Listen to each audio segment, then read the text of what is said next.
Yes, yes. Hello, boys. Welcome to the match preparation video for Samford on the 9th of August, 2026. As I've said before, if we look at the ladder, every match from this point in time is a final. Okay. So we are effectively already in the finals. If we look at the draw that we take running home, I'll use this table, which you've all seen before.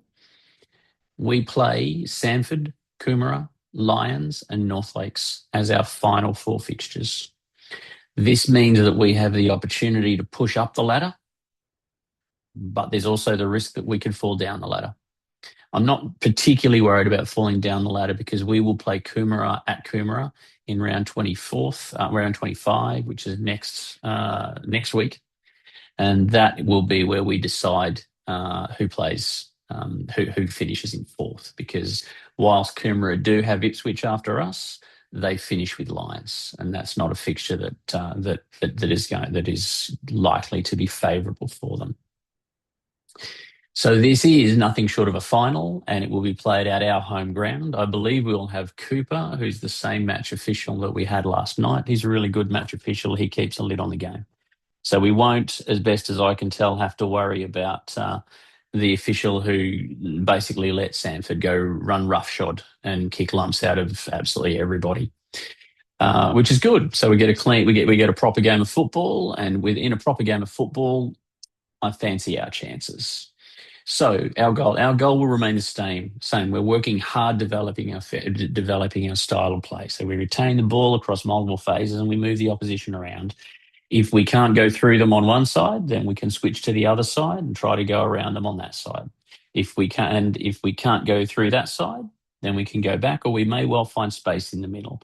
What you will find is if you can, as we found against Lions, if you get them moving from swapping sides, that creates space in the middle of the pitch, which can allow opportunities for us to attack. This is a style of play we're very good at. It dominates possession, and when we combine it with challenge 2, which is our press, where we can win lots of ball in the opposition half and counter-attack, it's a particularly strong style of play.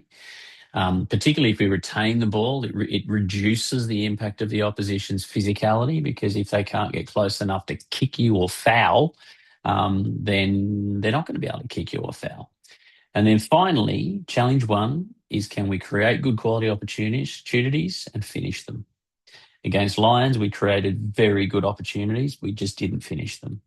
So that's our challenge: finish the chances that we create.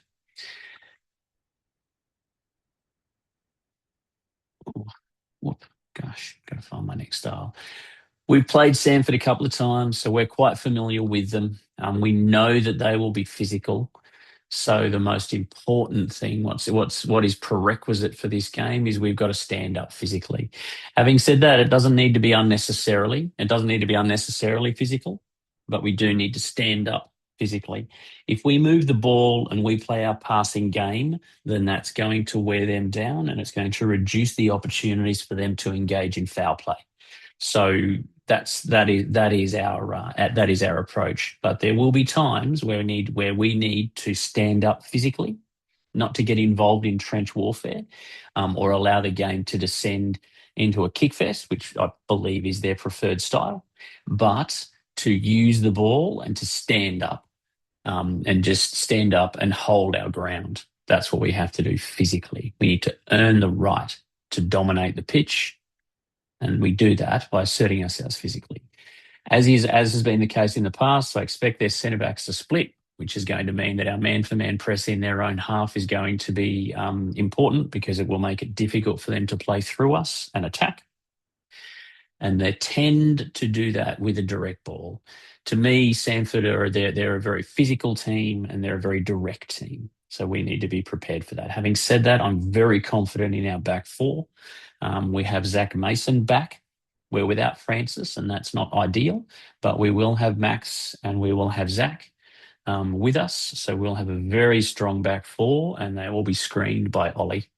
So I'm really happy with how we start the game. That brings me through to the lineup for the game. Now, look, we've obviously the timing of this is poor because Kelvin Grove, despite being a government school, has decided they have to have a ski trip. So that means that we are without the services of Hayden, Luke Williams, and Zach Millichet. Francis is off playing cricket, and Nathan and Danny are both still on the long-term injury list. But we are optimistic of getting one or both back for the finals. So the starting lineup it's pretty much unchanged. We've got Mick in goals, Zach Mason, Max, Major, Luke Payne, and then our back four is screened by Ollie, Riley in the middle of the pitch.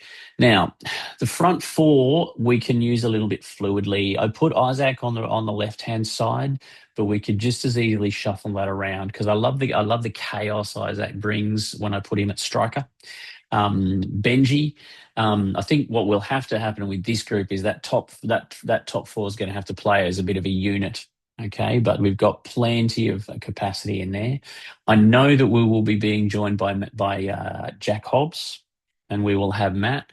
The advantage of, having Jack Hobbsy seamlessly rotates through the middle of the pitch and allows us to rest players because there's a lot of running up top. And that can fatigue players and create opportunities for the opposition. Matt allows us to slot him in at centre back, and that allows us to give Ollie a rest, or it allows us to push Max further up the pitch. So I expect we have that flexibility, which will be really important in the absence of Francis, because obviously if we've got Francis on the pitch, we lose nothing by putting Francis in as centre back. He's very, very solid, especially defensively. So that is how we are playing. As always, as I have said previously, this is a final. It's a final in every way, shape, or form. On the table is joining them on 36 points. And if we join them on 36 points, I think that will put a considerable amount of pressure on them. Okay, as I said before, if you have a look at the table, so this is the table. Samford have not been doing as well as what they could. So they did Ipswich 5-1, had a bye. They got rolled 5-1 by North Lakes. That's just absolutely dismembered. They beat the Gap 4-0. Okay, well, it's not really a lot to boast about, but that's 4-0 at home, I might add.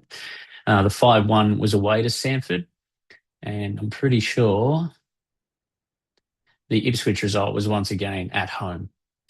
Coomera defeated them 3-2. This is a really significant result because we beat Coomera 3-0 the last time we played them at home, okay? And we lost 2-1, and honestly, we really should have taken something away from that fixture away to Coomera. So my point is these boys aren't in the best of form, okay? They've had 2 wins and 2 losses from their last 5 games. We've had 3 wins and a loss to Lions. Although, as I said, honestly, I think we played our best game of football against Lions. It's just unfortunate that the scoreline didn't reflect that. So everything to play for. Let's go get stuck into these boys at home on Sunday.